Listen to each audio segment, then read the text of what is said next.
Bien le bonjour, bienvenue. Mes petites pépites, on est dimanche et qui dit dimanche dit thread d'horreur sur ma chaîne YouTube exactement. Comme d'habitude, j'ai mis un ventilateur, du coup s'il y a le bruit du ventilo, je suis vraiment désolée, mais c'est soit ça, soit je meurs de chaud, voilà. À vous de choisir. Sur ce, comme d'habitude, je vous ai sélectionné 3 histoires paranormales que vous m'avez gentiment envoyées sur mon adresse mail qui s'affiche juste ici, cam.témoignage@gmail.com. Merci infiniment de prendre le temps de m'envoyer vos histoires paranormales. Et sur ce, mes petites pépites, je vous propose qu'on passe tout de suite à la première histoire. Père Castor, raconte-nous une histoire.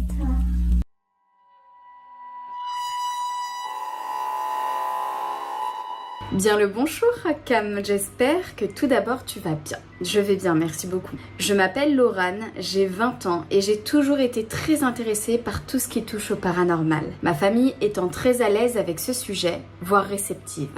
La maison de ma grand-mère se trouve dans un petit village et elle a plusieurs centaines d'années. Elle a notamment été une caserne de pompiers. Elle a notamment été une caserne de pompiers. Il y a une centaine d'années, elle avait pris feu, faisant plusieurs morts. Ma grand-mère vit dans cette maison depuis plus de 30 ans. Et j'ai toujours été très souvent là-bas, étant enfant, que ce soit les mercredis après-midi ou les week-ends. À 9 ans, mes parents ont divorcé et mon père est parti vivre avec ma grand-mère. J'y allais donc un week-end sur 2. Pourtant, je n'ai jamais été à l'aise dans cette baraque. Vers 8 ou 9 ans, je jouais avec un ami à moi à l'étage. Nous étions dans le couloir qui mène au grenier. Et pour te donner une idée, il est en forme de Z.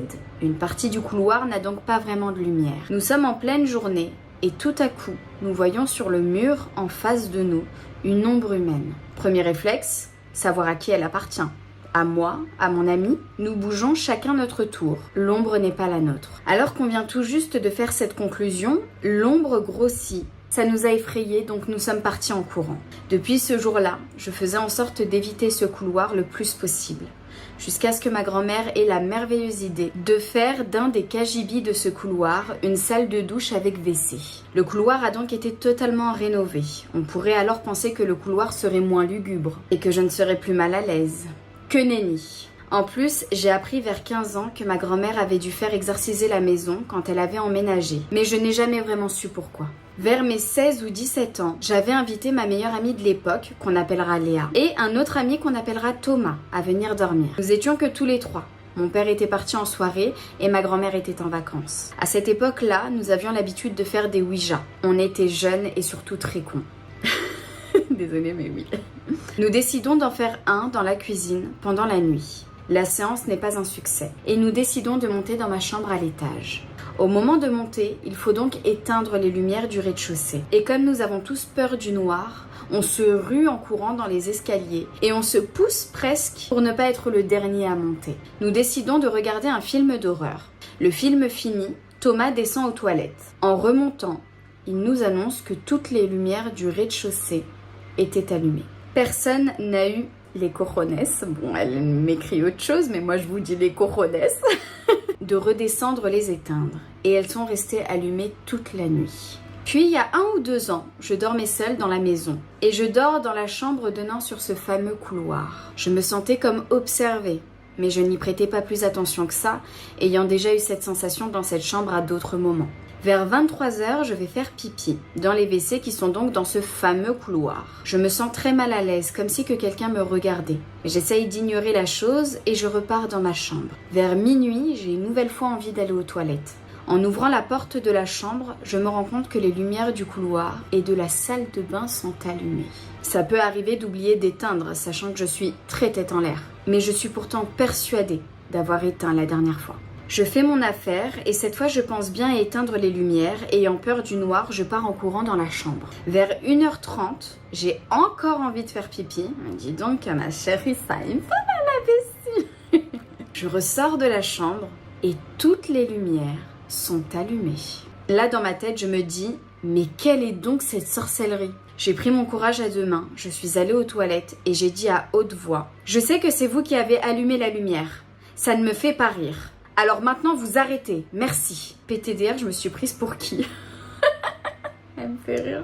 En tout cas, ça a fonctionné, puisque plus rien ne s'est passé au cours de la nuit. Récemment, ma grand-mère m'a avoué qu'elle constate que les objets avaient tendance à disparaître et réapparaître, à des endroits totalement incongrus. La dernière chose qui m'est arrivée est il y a quelques mois. Au beau milieu de la nuit, j'ai envie de faire pipi, pour changer, et je descends. Les toilettes de l'étage ne fonctionnaient pas. Alors que je suis en train de faire mon affaire, j'entends quelqu'un marcher dans le couloir. J'ai comme l'impression que la personne marche avec des chaussons. J'étais persuadée que c'était mon père qui était descendu boire un café. Oui, il prend des cafés dans la nuit, faut pas chercher à comprendre. Tout à coup, on frappe à la porte des toilettes. Mon père me faisait souvent ça pour m'embêter. Je rétorque donc en rigolant « Arrête papa, je sais que c'est toi ». Pas de réponse. Tout à coup, on toque au mur à droite des toilettes qui donnent sur la salle de bain. Sauf que c'est impossible. Une armoire se trouve de l'autre côté. Je sors des toilettes, je vais dans la cuisine, pensant toujours que c'était mon père qui avait toqué, mais il n'y avait personne. Je suis donc remontée à l'étage, je pars dans la chambre de mon père pour lui demander si c'était lui, mais il dormait à point fermé. Ok ma pépite, ok, ça nous met dans l'ambiance, c'est pas mal, ça nous met dans l'ambiance. Juste imaginez la scène, vous êtes aux toilettes. Déjà, quelqu'un toque à la porte. Bon, oui, là, tu peux croire que c'est un membre, enfin, un proche à toi, tu vois, qui veut te faire une blague. Mais quelqu'un qui toque sur le mur, là où c'est impossible de toquer, ça te met dans l'ambiance. Voilà. Surtout que, je vous ai dit plein de fois, mes pépites, dans les threads d'horreur, les toilettes, c'est l'endroit préféré des djinns.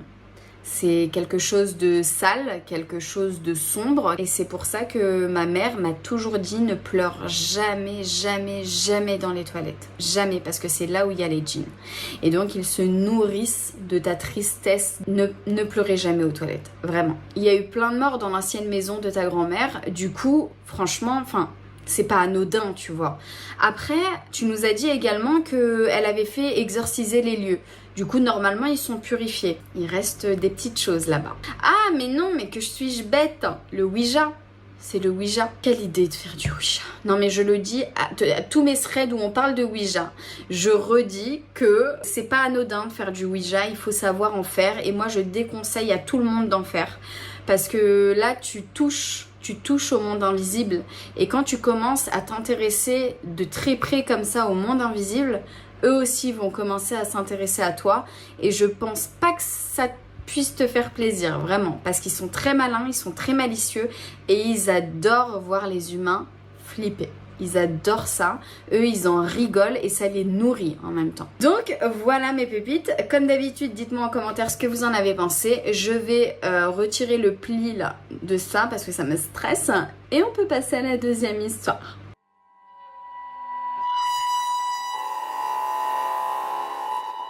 Coucou Cam. Je vais te raconter mon histoire qui s'est passée pendant un urbex de nuit dans le sanatorium d'Incourt. Ça s'est passé une nuit, j'étais avec un cousin et un ami à nous. Et vers minuit, on a décidé d'aller faire un urbex, seul, en sachant qu'un urbex est dans une forêt perdue. Très bonne idée. Vraiment, c'est la meilleure idée que vous avez eue dans votre vie. Les premières minutes se passent bien. Sauf qu'au bout de 30 minutes, je me sens pas bien, je me sens observée, suivie. Et je crois entendre des pas qui ne sont pas les nôtres. J'ai un coup de panique, donc je dis à tout le monde, vas-y on s'en va parce que je le sens pas. Quand tout à coup, en voulant sortir au plus vite, on tombe sur un fauteuil criblé de balles, avec ce qu'il semble du sang qui coulait dans les trous. Puis par terre, il y avait une traînée de sang qui allait jusqu'à plus loin dans la forêt. Directement, je crie « On s'en va !» Sauf que d'un coup, on a cru entendre des pas derrière nous. Et quand on s'est mis à courir, j'ai cru entendre quelqu'un courir également. On est passé devant le sous-sol de ce bâtiment et on est tombé par hasard sur des sacs poubelles très très bizarres. Chose que je n'ai pas dit à mon cousin ni mon ami, c'est qu'une fois qu'on était à la voiture, j'ai cru voir une silhouette masculine dans la forêt nous observer. J'ai été traumatisée par ce urbex et j'en ai pas dormi de la nuit. 5 mois après, je suis toujours autant traumatisée. Là, c'est pas paranormal, mais ça veut pas dire que ça fait pas flipper. Sincèrement, dans ces cas-là, fallait appeler la police. Parce que là, bon, ça a tout l'air d'être une chaîne de crime. Donc là c'est la police qu'il faut appeler là. Là, c'est pas un exorciste, un raki, tout ce que tu veux. Là, je pense que c'est un policier, des enquêteurs. On en rigole, mais mais quelqu'un est sûrement mort à cet endroit, ce qui n'est pas impossible hein, quand on voit le monde dans lequel on vit. Hein? Ouais non, fallait appeler la police là à ce moment-là. Hein. Parce que je pense que vous avez fait une trouvaille très très glauque. Tu m'étonnes que ça t'a choqué, tu m'étonnes parce que ça c'est perturbant. En tout cas, heureusement qu'il ne vous est rien arrivé parce que franchement, il y a des gens qui meurent pour moins que ça. Vraiment. Et puis merci de nous avoir partagé ton histoire. J'en profite pour dire aux pépites qui font des urbex, faites hyper attention. Franchement, c'est des coins reculés, abandonnés. Alors non seulement vous avez les esprits, mais vous pouvez tomber aussi sur les fous hein, de la terre ou alors les meurtriers. Donc vous faites très attention et surtout si vous pouvez éviter d'y aller de nuit tout seul comme ça. Voilà, faites attention à vous. Là ça s'est bien passé, entre guillemets. Ça aurait pu très mal se passer. Merci ma pépite pour ton histoire. Et sur ce mes petites pépites, je vous propose qu'on passe tout de suite à la 3e et dernière histoire.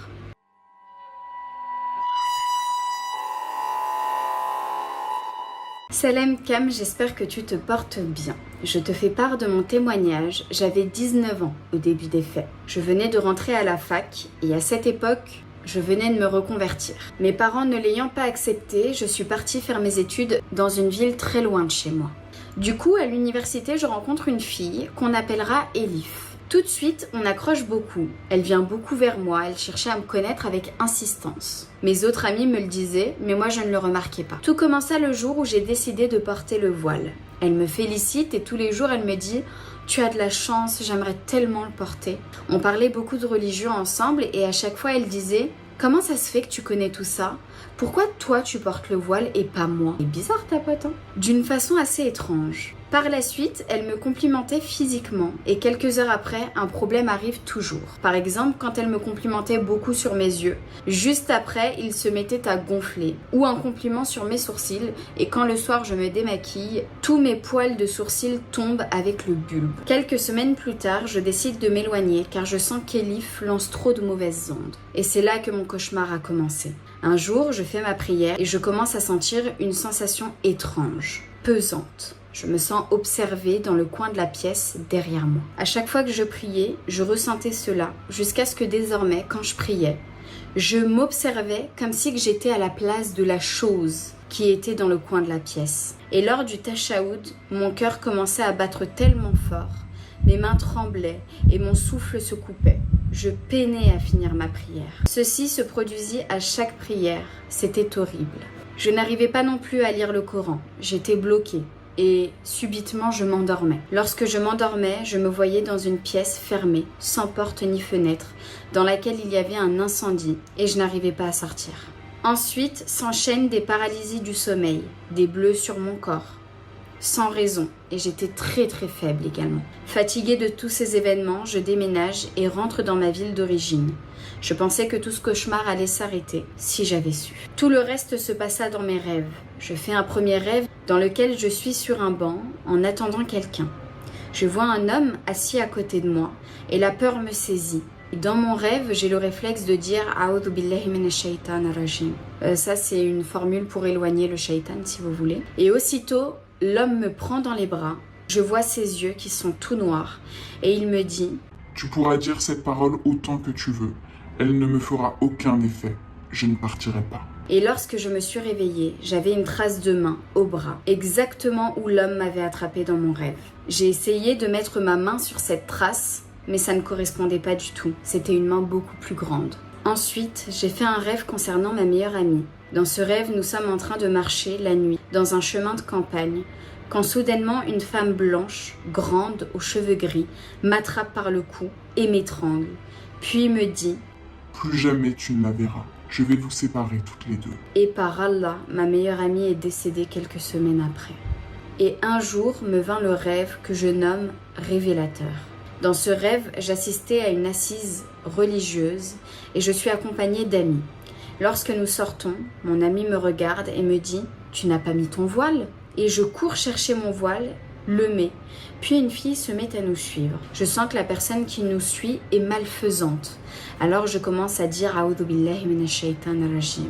Et soudainement, la personne qui me suit commence à grandir, à prendre une forme de djinn et m'attrape par le cou. Et là, je vois l'horreur dans les yeux de mes amis. Alors, je récite Ayat al-Kursi. C'est le verset que je vous conseille souvent de lire. Et le djinn se met à réciter en même temps que moi, en changeant les mots pour me déconcentrer, pour que je ne puisse plus réciter. Le djinn me siffle dans l'oreille une fois. Cela me ralentit. Une deuxième fois, il me siffle à l'oreille et je me sens affaiblie. Puis une troisième fois, il siffle et ça m'a endormie. C'est ce qui a fait que je me réveille dans la vraie vie. Sauf qu'en me réveillant, j'ai réellement vu une ombre qui est partie furtivement de ma chambre. J'ai décidé de contacter un raki, j'ai dû faire des séances pendant 1 mois. Je ne buvais que de l'eau coranisée et faisais mes ablutions avec. Je me massais tous les soirs avec de l'huile coranisée. Et un jour, lors de ma dernière ruqya, j'ai commencé à d'abord vomir de la mousse et ensuite une chose gluante verte avec une trace noire. La raki m'a donc expliqué qu'on m'avait fait de la magie noire, que j'aurais mangé et que cette personne s'attaquait à ma religion par jalousie. Et avant que tout cela commence, devine chez qui j'avais mangé. Elif. Et tout a commencé juste après le repas, ingéré chez elle. Maintenant, alhamdoulilah, tout va mieux. Mais la raki m'a dit de ne jamais arrêter mes adorations et de toujours me protéger. Car celui qui a déjà été touché par cela a une faiblesse et les djinns sont plus facilement attirés par cette brèche. Waouh, waouh, waouh, waouh. Là, on peut dire, mes pépites, que c'est un témoignage de sorcellerie très, très, très violent. Je comprends pas, en fait, elle était musulmane, ta copine Elif. Parce que je comprends pas le fait d'être jalouse de quelqu'un qui est religieux. Enfin, je comprends pas le principe. Peut-être que elle, étant donné qu'elle fait de la sorcellerie, elle est du côté mauvais de la chose, tu vois. Du coup, elle jalouse le fait, enfin ta droiture, le fait que tu sois bien dans ta religion, parce que elle sait très bien où elle finira après sa mort. Enfin, Allah a la main, mais la sorcellerie, souvent, ça ne t'emmène pas au paradis, hein. Elle est très très mauvaise, cette fille. Elle est extrêmement mauvaise. Que Dieu nous préserve des gens comme ça. Que Dieu nous en préserve. En tout cas, Dieu merci ma pépite. Enfin, tu es guérie de tout ça. C'est ouf la chose que t'as vomi. Truc vert avec des traces noires. C'est ouf. Comme quoi, vous voyez, mangez pas chez n'importe qui. La vérité, s'il vous plaît, mes pépites, ne mangez pas chez n'importe qui.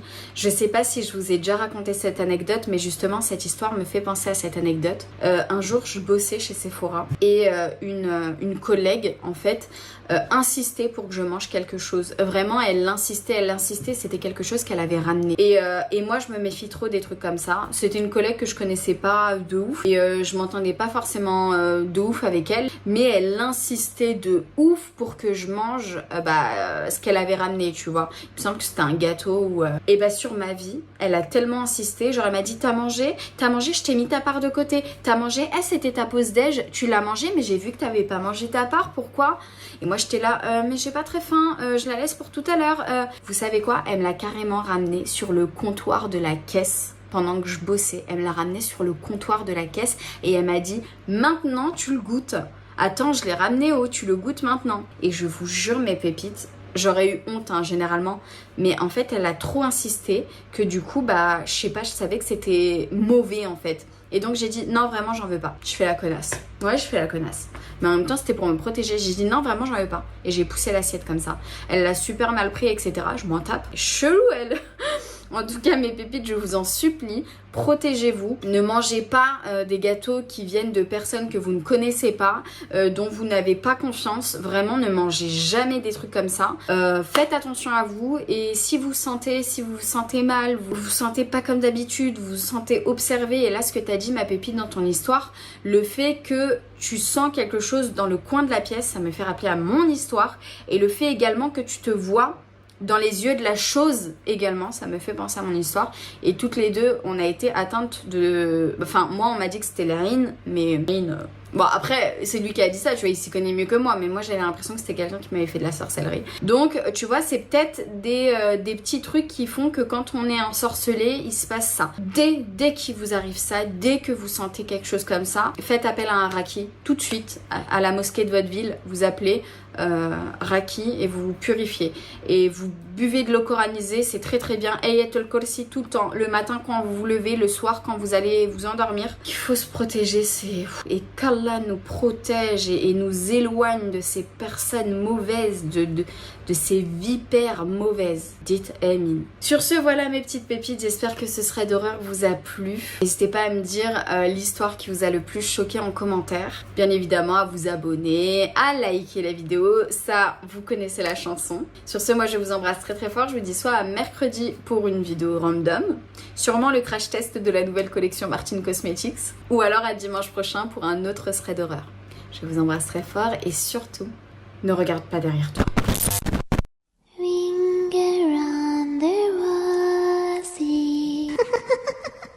There's no reason to be skeptical or negative about it. I just try it. It seems exciting to try. I'm excited to try. Yeah.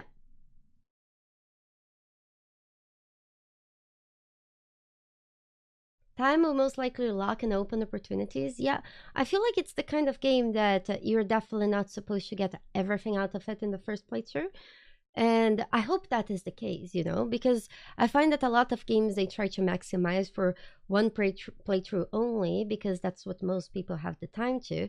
But I hope that other playthroughs are interesting enough.